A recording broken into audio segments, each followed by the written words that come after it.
Hello दोस्तों, देसी मैथिलों में आप सभी का स्वागत है। आज का जो वीडियो अगर आप लोग पूरा देख लिए ना, आज का वीडियो अगर पूरा देख लिए ना, तो आपका सिलेक्शन 100% होना तय है। और इस वीडियो में कोई भी कंफ्यूजन नहीं रह जाएगा कि हम कैसे तैयारी करें, क्या करें, कितना दिन लग जाएगा, क्या होता है, क्या नहीं होता है, कैसे एग्जाम होता है। हर एक सवाल का जवाब हम इस वीडियो में जरूर देंगे और आप तो वीडियो के अंत तक बने रहिएगा। वीडियो छोड़ के बिल्कुल मत जाइएगा। कैसे हम एग्जाम निकाले थे और कैसे आप निकालेंगे, पूरा रणनीति हम आपको बताएंगे। क्या पूरा रणनीति बताएंगे। चलिए, सवाल ये है ना आप लोगों का, सवाल ये है कि यूपी पुलिस भर्ती 2023 कैसे एग्जाम निकालें। यूपी पुलिस भर्ती 2023 आने वाली है, जो आने वाली है उसका एग्जाम हम कैसे क्वालिफाई करें। मेरा दूसरा टॉपिक रहेगा कि क्या करें कि मेरा फाइनल सिलेक्शन हो, मतलब कोई गलती ऐसा ना कर दें कि मेरा बीच में सिलेक्शन रुक जाए, फाइनल सिलेक्शन ना हो। क्या फाइनल सिलेक्शन ना हो। और तीसरा मेरा टॉपिक रहेगा कि कैसे पढ़ें कि मेरा 230 प्लस नंबर आए, कैसे पढ़ें कि 230 प्लस नंबर आए। और अगला मेरा टॉपिक रहेगा कि मैं एग्जाम कैसे निकाला। ये सारी रणनीति मैं आपको जरूर बताऊंगा। तो चलिए एकदम आराम से समझते हैं, क्योंकि देखिए यदि आप अगर पुलिस के फॉर्म भरने के लिए यदि आपका एज हो गया है तो यह सब वीडियो आप लोगों के लिए है। यानी जितने लोग फॉर्म भर पाएंगे, सारा जो भी सवाल है इस वीडियो में मिलेगा। और आप लोगों को बात मान लीजिएगा, वीडियो के एंड तक जरूर बने रहिएगा, नहीं तो कहीं बीच में अगर छोड़ के जाएंगे तो बात मान लीजिए दोस्तों नहीं समझ में आएगा। क्या नहीं समझ में आएगा। तो सबसे पहला अगर हम क्या इस पे बात करेंगे कि क्या करें कि फाइनल सिलेक्शन हो। अब आप सवाल ये कि सर पढ़े ना, पहले फाइनल सिलेक्शन की बात बता रहे हैं। हम आपको बता रहे हैं ना कि फाइनल सिलेक्शन आप एग्जाम भले से निकाल दीजिए, पूरा एग्जाम निकाल लीजिए, पूरा कंप्लीट एग्जाम, ऐसा एग्जाम मतलब इतना ज्यादा नंबर लाइए कि आपका फाइनल सिलेक्शन हो, फिर भी आपका फाइनल सिलेक्शन रुक सकता है, फिर भी आपका फाइनल सिलेक्शन रुक सकता है। अब सवाल हम इस काहे करें कि फाइनल सिलेक्शन आप एग्जाम निकाल लेंगे फिर भी दिक्कत हो जाएगा फाइनल सिलेक्शन में। तो सबसे पहला आपका काम ये होगा, ये जान लीजिएगा। सबसे पहला अगर वैकेंसी आती है तो फॉर्म भरिएगा। फॉर्म भरने जाएंगे ना तो देखिए क्या गलती मत करिएगा, यह गलती बिल्कुल मत करिएगा, नहीं तो बात मान लीजिएगा आप फाइनल से बाहर हो जाएंगे। फाइनल से बाहर हो जाएंगे एकदम 100% गारंटी के साथ कर रहे हैं। तो चलिए सबसे पहले शुरू की गलतियां हम देखते हैं कि क्या लोग गलती कर देते हैं, एग्जाम निकालने के बाद भी क्या होता है, उन लोगों का सिलेक्शन नहीं हो पाता है। तो देखिएगा फॉर्म आएगा, क्या जिस दिन वैकेंसी का आ जाएगी, जिस दिन आप फॉर्म डालने जाएंगे तो एक नोटिफिकेशन जारी करता है। तो सबसे पहला काम होगा क्या, सबसे पहला काम आपका होगा कि नोटिफिकेशन को बढ़िया से पढ़ना। अगर वैकेंसी आती है तो जो भी नोटिफिकेशन देती है उस नोटिफिकेशन को आप बढ़िया से पढ़ लीजिएगा। अब जो जो योग्यता मांगती है, वह योग्यता आपके अंदर या आपके क्वालिफिकेशन में होना चाहिए। ठीक है, जैसे अगर वो मांगा आधार कार्ड तो आपके पास आधार कार्ड होना चाहिए। हाई स्कूल इंटर की मार्कशीट अगर मांगा तो आपके पास वो होना चाहिए। आपके पास जाति प्रमाण पत्र होना चाहिए, निवास प्रमाण पत्र होना चाहिए। इन सब ऐसा जो भी आपको डॉक्यूमेंट मांगता है, जो भी डॉक्यूमेंट मांगता है, ये सब डॉक्यूमेंट आप लोग के पास होना चाहिए। और जब आपका फॉर्म भरा जाएगा, मान लीजिएगा जिस दिन आपका फॉर्म सबमिट हो गया, मतलब आपका फॉर्म सक्सेस हो गया, उस दिन एक काम करिएगा, एक फाइल लेके आइएगा और जितना भी आपका डॉक्यूमेंट रहेगा उस फाइल में रख दीजिएगा एकदम आराम से। फोटो से लेके A to Z, ओरिजिनल से लेके फोटोकॉपी तक सब कुछ बचा के रखिएगा, क्योंकि डॉक्यूमेंट वेरिफिकेशन में काम आता है। अगर उसमें से एक कागज नहीं रहेगा ना तो आप बाहर कर दिए जाएंगे। अगर एक कागज नहीं रहेगा ना तो आप बाहर कर दिए जाएंगे। जो जो डॉक्यूमेंट लगाएंगे वह कागज होना चाहिए। ऐसा नहीं है कि अगर निवास प्रमाण पत्र, जाति प्रमाण पत्र हमने लगा दिया उस समय और मेरा जाति प्रमाण खो गया, दूसरा बनवा के दे देंगे, तो ऐसा नहीं होगा, ये जान लीजिएगा। ठीक है, इसीलिए आपका फाइनल सिलेक्शन रुक सकता है। तो चलिए ये सब तो हो ही गया, ये सब तो प्रक्रिया। आप सबसे पहला काम ये करिएगा कि जब भी फॉर्म भरिएगा, सारा जो भी डॉक्यूमेंट रहेगा वो आप एक फाइल में रख दीजिएगा और तब तक रखे रहिएगा जब तक आपका एग्जाम निकल न जाए। आपका एग्जाम निकल जाएगा तब वो सारा काम आएगा, तब उसे लेके जाइएगा डॉक्यूमेंट वेरिफिकेशन में, क्योंकि इसका एग्जाम पहले निकलता है, पहले एग्जाम होता है। एग्जाम निकलने के बाद जब आप पास होंगे तो आपको डॉक्यूमेंट वेरिफिकेशन के लिए बुलाया जाएगा। डॉक्यूमेंट वेरिफिकेशन के लिए उसके बाद आपका रनिंग होगा, रनिंग के बाद फाइनल मेरिट आती है। फाइनल मेरिट के बाद क्या होता है, आपका मेडिकल होता है। मेडिकल के बाद इसमें सिलेक्शन होता है। मेडिकल के बाद क्या होता है, सिलेक्शन होता है। तो हम आपको बता देते हैं, चलिए क्या करें कि फाइनल सिलेक्शन हो जाए। तो यही सब करिएगा। और तो एग्जाम भी तो निकालना है, एग्जाम भी तो निकालना है, फाइनल सिलेक्शन होगा। तो चलिए हम आपको बताते हैं कैसे पढ़ें, क्या कैसे पढ़ें कि एग्जाम में 230 प्लस नंबर आए। सवाल ये कि कैसे पढ़ें कि एग्जाम में 230 प्लस नंबर आए। तो जान लीजिएगा, आप एक बात जरूर करिएगा। देखिए सिलेबस है ना, सिलेबस है ना, जो भी सिलेबस वैकेंसी अपनी तरफ से प्रोवाइड करेगी, पहला नाम आपको फालतू चीज नहीं पढ़ना है, कोई फालतू चीज नहीं पढ़ना है। ये नहीं कि लुसेंट का जीके का उठा लिए, खूब लुसेंट के जीके का तैयारी करें, खूब तैयारी करें लुसेंट जीके का। रेलवे स्पीडी उठा लिए, तरह तरह के बुक उठा लिए, पता चला एग्जाम में गए और कुछ भी नहीं मिला। 40-38 क्वेश्चन जीके में से आपको 10 मिला, 12 मिला। ऐसा नहीं पढ़ना है, आपको खूब जीके पढ़ना है। आप जो भी वैकेंसी सिलेबस प्रोवाइड करेगी, आप एक काम करिएगा, अपने कॉपी में एक कॉपी बनाइएगा, एक चार्ट कोई बनाइएगा, जो आप जहां पढ़ते हो, जहां आप पढ़ते हो, या रूम में पढ़ते हो या कहीं भी पढ़ते हो या किसी भी सिचुएशन में आप पढ़ते हैं, तो अपने जहां पे आप पढ़ते हैं उसके सामने एक क्या निकालिएगा, एक चार्ट लगाइएगा, जिस चार्ट पे ये लिखना होगा पूरा सिलेबस होना चाहिए। क्या यूपी पुलिस का पूरा क्या होना चाहिए, सिलेबस होना चाहिए। और एकदम आप एक काम करिएगा कि सिलेबस के ही अकॉर्डिंग पढ़िएगा। अगर सिलेबस में दिया है राष्ट्रीय मानवाधिकार आयोग, तो राष्ट्रीय मानवाधिकार आयोग पढ़िएगा। यदि सिलेबस में दिया है सोशल मीडिया कम्युनिकेशन, तो सोशल मीडिया कम्युनिकेशन पढ़िएगा। यदि अगर उसमें दिया है सिलेबस में कि उत्तर प्रदेश के बारे में पढ़ना है, तो आप उत्तर प्रदेश के बारे में पढ़िएगा। अगर दिया है कि पर्यावरण संरक्षण अधिनियम, हम उससे क्वेश्चन पूछेंगे, तो वह टॉपिक पढ़िएगा। अगर दिया कि भू राजस्व कानून उसमें देता है यूपी पुलिस में, तो हम वह टॉपिक पढ़ेंगे। यानी आप हमारी बात समझ रहे हैं, आपको लुसेंट, आपको रेलवे स्पीडी, आपको कोई किताब पढ़ने की जरूरत, पढ़ने की जरूरत है, पर क्या पढ़ने की जरूरत है, एकदम सिलेबस के अनुसार पढ़िएगा। बात मान लीजिएगा, ऐसा जो सिलेबस से नहीं पढ़ते हैं उनका सिलेक्शन हमारे हिसाब से कभी हो नहीं पाता है, कभी नहीं हो पाता, ये बात मान लीजिएगा। हाँ, बहुत ज्ञाता हो जाएंगे तो होना ही तय है सिलेक्शन, बहुत ज्ञाता हो जाएंगे, हर एक सब्जेक्ट के बारे में जान ही जाएंगे तो जरूर सिलेक्शन मिलेगा।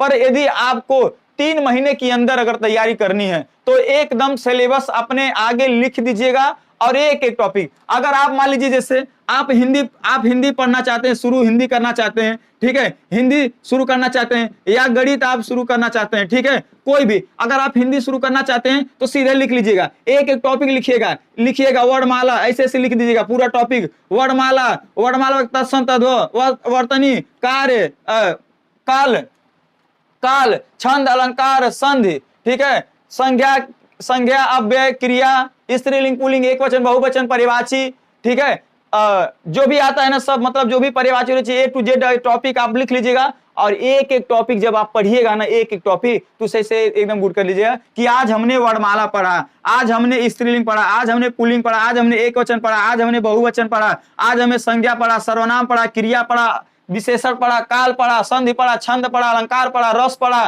ठीक है। एक एक पहला टॉपिक आप ये जरूर याद करिएगा कि पूरा सिलेबस, जो भी हिंदी का सिलेबस हो या रीजनिंग का सिलेबस हो या जीके जीएस का सिलेबस हो, ठीक है, रीजनिंग का और मैथ का आप छोड़े रहिएगा साइड में, पर आपको अगर फाइनल सिलेक्शन लेना है तो हिंदी और जीके जीएस का सिलेबस आपके दिमाग में नोट होना चाहिए कि हमें पढ़ना क्या है, क्या हमें पढ़ना क्या है, और आगे चार्ट लगा के सब कुछ टॉपिक लिख दीजिएगा कि हमें यह पढ़ना है, और आपको वही टॉपिक उठाना है और कोई टॉपिक नहीं पढ़ना है। ये जान लीजिएगा, एकदम आसानी से क्या होगा, आप लोग एग्जाम निकाल लेंगे। और दूसरा बात ये होगा, जब पूरा सिलेबस आप लिख लेंगे, एक चार्ट पे लिख लेंगे, पूरा सिलेबस एक चार्ट पे लिख लेंगे, जहां आप पढ़ेंगे उसके आगे लगा देंगे, तो आपके नजर में वो पड़ेगा कि हमें ये चीज पढ़ना है, हमें ये चीज पढ़ना है। आपको कहीं से किसी भी प्रकार से अगर जीके आप पढ़ रहे हैं तो यूट्यूब से, अगर आपको राष्ट्रीय मानवाधिकार अगर कहीं नहीं मिला तो आप यूट्यूब पे सर्च करके पढ़िएगा। एक यूट्यूबर से नहीं, 2 यूट्यूबर से पढ़िएगा, जो भी जहां पे समझ में आ जाएगा वो पढ़िएगा। देखिए हम आपको एक बात करें, देखिए ऐसा कुछ पढ़ने से आप बताइए, अंदाजा आप पढ़ेंगे तो कितना पढ़ लेंगे? जब आप अंदाजा पढ़ेंगे तो कितना पढ़ लेंगे? जब आपके दिमाग में सारा सिलेबस रहेगा और सिलेबस के अकॉर्डिंग पढ़ेंगे, क्योंकि एग्जाम में जो भी प्रश्न आता है उस सिलेबस के ही अकॉर्डिंग आता है। जो भी प्रश्न आता है, अगर उस सिलेबस में दिया है कि हम आपको सोशल मीडिया कम्युनिकेशन से देंगे, हम आपको साइबर क्राइम से देंगे, तो साइबर क्राइम से ही प्रश्न देंगे। यानी आपको कुल मिला के सिलेबस के अकॉर्डिंग ही पढ़ना है। बात मान लीजिए दोस्तों, अगर आप सिलेबस के अकॉर्डिंग नहीं पढ़ेंगे तो आपका सिलेक्शन नहीं होगा, 100% आपका सिलेक्शन नहीं होगा, आप पीछे रह जाएंगे, ठीक है, आप पीछे रह जाएंगे। अब चलिए अगले टॉपिक पे हम अगर बात करते हैं, अगले टॉपिक पे बात करते हैं कि मानो अभी बता रहे हैं कि हम आपको कैसे पढ़े कि 230 प्लस नंबर आएगा, यानी सिलेबस के अकॉर्डिंग पढ़ेंगे ना। हम आपको बता रहे हैं अगर कुछ नहीं पढ़ेंगे, मान लीजिए अगर आप कुछ नहीं पढ़ते हैं तो क्या आएगा। तो अगर मान लीजिए अगर दिया है कि सिलेबस में राष्ट्रीय मानव अधिकार आयोग, तो आप एक बार जाके पढ़ लिए ना फर्स्ट टाइप ना third type, second type, third fourth type, पहले टाइप पे पढ़ लीजिए कि राष्ट्रीय मानव अधिकार आयोग का गठन कब किया गया था, राज्य मानव अधिकार आयोग का गठन कब किया गया था, इतना पढ़ लें। हो सकता है यह क्वेश्चन में दे दे पहले ही टाइप का। मान लीजिए कोई चैप्टर चालू कर रहे हैं, जैसे हिंदी में चैप्टर आप चालू कर रहे हैं वर्णमाला, हो सकता है पूछ रहे हैं वर्णमाला किससे कहते हैं। हाँ, हो सकता है ये क्वेश्चन पूछ दे कि वर्णमाला किसे कहते हैं, वर्णों के व्यवस्थित समूह को वर्णमाला कहते हैं। तो आप जब वो सबके बारे में पढ़े रहेंगे, पूरा सिलेबस कंप्लीट किए रहेंगे, तो कहीं से भी क्वेश्चन पूछेगा आप जरूर कर लेंगे। इससे क्या होता है, कम मेहनत भी करेंगे और ज्यादा चीजें भी तैयार होंगी, ज्यादा क्या चीजें भी तैयार होंगी, इससे आपको कोई दिक्कत नहीं होगा। तो अब देखिए, अब हम समझा रहे हैं, तो क्या बोले हैं, सिलेबस के अकॉर्डिंग आपको पढ़ना है। जान लीजिए जो सिलेबस में दिया रहेगा, अब आपको अगले वीडियो में हम सिलेबस के बारे में समझा देंगे, कौन कौन से टॉपिक आपको पढ़ना है, कौन कौन से टॉपिक पे ज्यादा ध्यान देना है, कौन कौन से टॉपिक से ज्यादा प्रश्न आते हैं, हम नेक्स्ट वीडियो जरूर लेके आएंगे। ठीक है, जरूर लेके आएंगे। और हाँ, अब हम आपको बताते हैं कि एक टेस्ट के बारे में, टेस्ट देना चाहिए तो कैसे देना चाहिए। टेस्ट का बहुत बड़ा योगदान होता है, देख लीजिएगा, टेस्ट का बहुत बड़ा योगदान होता है, जान लीजिएगा, टेस्ट का बहुत बड़ा योगदान होता है। टेस्ट कहता है कि देखिए भैया, हम अपने आप में सही हैं, टेस्ट 100% अपने नजरिए से, अपने जगह पे टेस्ट सही है, पर हम आपके नजरिए से बता रहे हैं टेस्ट अच्छा भी है और खराब भी है।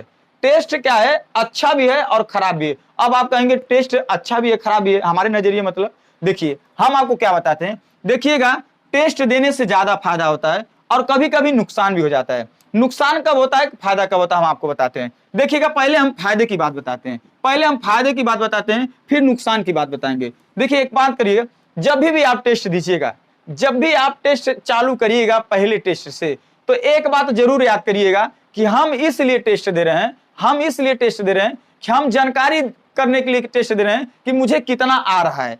पहला टेस्ट दिमाग में ये होना चाहिए कि हम इसलिए टेस्ट देने जा रहे हैं कि मुझे कितना आ रहा है। ये नहीं कि अगर 150 क्वेश्चन का है तो 150 में 150 तुकिया दें, क्योंकि इसमें निगेटिव माइनस मार्किंग है। इसमें क्या है, माइनस मार्किंग है, जान लीजिएगा, 1/4 माइनस मार्किंग होता है इसमें। ठीक है, तो आप जब भी टेस्ट दीजिएगा, जब भी हफ्ते में पहले नंबर 1 टेस्ट देना है आप। हम आपको एग्जाम कैसे निकालें, केवल टेस्ट ही देके एग्जाम निकाल लिए थे, सोच लिए, पर टेस्ट देने का तरीका अलग होना चाहिए। हम केवल टेस्ट ही देके क्या किए थे, एग्जाम निकाल लिए थे। मुश्किल से 10 या 12 टेस्ट दिए थे, मेरा एग्जाम निकल गया था यूपीएसआई का, मेरा यूपीएसआई का एग्जाम निकल गया था। तो उसी टेस्ट का बात बताते हैं, टेस्ट अच्छा भी है बुरा भी है, कब अच्छा है वो बात बता रहे हैं। आपको टेस्ट देना है तो ये नहीं सोचना है कि मतलब मुझे यही टेस्टवा में मतलब ज्यादा नंबर आ जाए, जो टेस्ट हम देने बैठे हैं उसमें मेरा ज्यादा नंबर आ जाए। हाँ, आप टेस्ट दीजिए यह सोच के कि मेरा अगर 1 नंबर आएगा, 1 नंबर ही आता है पूरे 150 में, तो भी हम खुश होंगे, और यह सोचेंगे कि अब हमारा 149 नंबर कैसे मिलेगा। अगर 150 क्वेश्चन में से अगर आपका 1 नंबर टेस्ट में आता है तो आप खुश होइएगा, दुखी मत होइएगा कि मेरा 1 क्वेश्चन आ रहा है। ठीक है, कितने लोग ना भैया दुखी हो के ना टेस्ट देना छोड़ देते हैं, टेस्ट से क्या करते हैं, डरते हैं कि हम टेस्ट में नहीं देंगे। अब ना जब भी टेस्ट देने जाते हैं ना तो डर लगता है, समझ रहे हैं ना, इसीलिए डर लगता है। वो चाहते हैं ना कि मेरा पहले टेस्ट में ज्यादा नंबर आ जाए। कभी पहले टेस्ट में ज्यादा नंबर आ जाएगा तो खुश हो जाते हैं, और कभी दूसरे के टेस्ट में कम आ जाते हैं तो दुखी हो जाते हैं। ये सब सवाल होता है, ये सब सवाल कभी ऐसा मत करिएगा। अगर आपका 1 प्रश्न आ रहा है तो आप खुश होइएगा, ठीक है, 149 ढूंढने की कोशिश करिएगा, देखिएगा क्या मेरा छूट गया है, अब क्या हमें पढ़ना है। टेस्ट आपको बस क्या बताता है, प्रैक्टिस बताता है कि आप प्रैक्टिस करिए, आपका कैलकुलेशन स्पीड होगा, आप क्वेश्चन को समझ पाएंगे, क्वेश्चन कैसा देता है। टेस्ट इसलिए होता है, ना कि इसलिए नहीं होता कि आप ज्यादा से ज्यादा नंबर उठाएं खुश हो जाएं, कम नंबर आ जाए तो दुखी हो जाएं, ऐसा टेस्ट नहीं होता है। टेस्ट इसलिए दिया जाता है कि आपको पता चले कि क्वेश्चन कैसे घुमा के पूछ सकता है। ठीक है, अगर आपका टेस्ट में 1 क्वेश्चन आया, ठीक है, हफ्ते में 1 बार जरूर टेस्ट दीजिएगा। यदि आप पुलिस की तैयारी कर रहे हैं तो हफ्ते में 1 बार टेस्ट दीजिएगा। जितना नंबर आएगा आपका जो भी आ रहा होगा उस पर कम ध्यान दीजिएगा, जो नहीं आएगा आपको प्रश्न उस पर आप फोकस करिएगा। जो आपको आ रहा है उस पर 10% 20% ख्याल करिएगा ताकि वो चला ना जाए, और जो नहीं आ रहा है उसके लिए दिन रात मेहनत करिएगा, देखिएगा 100% आ जाएगा। और टेस्ट जब भी दीजिएगा समय से 10 मिनट पहले आप कंप्लीट करिएगा, समय से 10 मिनट पहले कंप्लीट करिएगा, और एक भी क्वेश्चन एक्स्ट्रा मत छुइएगा, तब तक मत छुइएगा जब तक आपका एग्जाम न आ जाए। एक भी क्वेश्चन आपको तुक्का नहीं मारना है, एक भी क्वेश्चन आपको क्या करना है, तुक्का नहीं मारना है। ये जान लीजिएगा 100% सिलेक्शन होगा। क्या 100% आपका सिलेक्शन होगा, ठीक है। तो आपको क्या करना है, सिलेबस के अकॉर्डिंग। अब मैंने एग्जाम कैसे निकाला था, तो सेम यही काम किया था, ठीक है। मैं सिलेबस से पढ़ा था। देखिए हम क्या पढ़ाते हैं, ऑफलाइन मैथ और रीजनिंग केवल पढ़ाते हैं,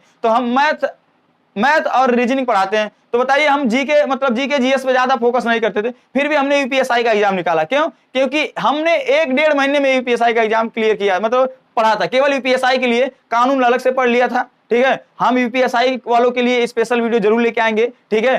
क्या कैसे प्रश्न आता है, क्या क्या प्रश्न आता है, और आप लोगों के भी कांस्टेबल में जो भी पोस्ट है, जेल वार्डन का पोस्ट है, फायरमैन का पोस्ट है, कांस्टेबल का पोस्ट है, ठीक है, पीएससी का पोस्ट है, ये जितने लोगों का पोस्ट है, इन सबका एक ही पेपर होता है, समझिए, मतलब एक ही टाइप का प्रश्न होता है, एक ही लेवल का पेपर होता है। तो इन सब लेवल का प्रश्न हम आपको चैप्टर वाइज बताएंगे कि कौन सा प्रश्न कौन से चैप्टर से ज्यादा प्रश्न आता है, क्या आपको ध्यान देना चाहिए, क्या नहीं ध्यान देना चाहिए, ठीक है। किस पे ज्यादा ध्यान देना चाहिए, किस पे कम ध्यान देना चाहिए।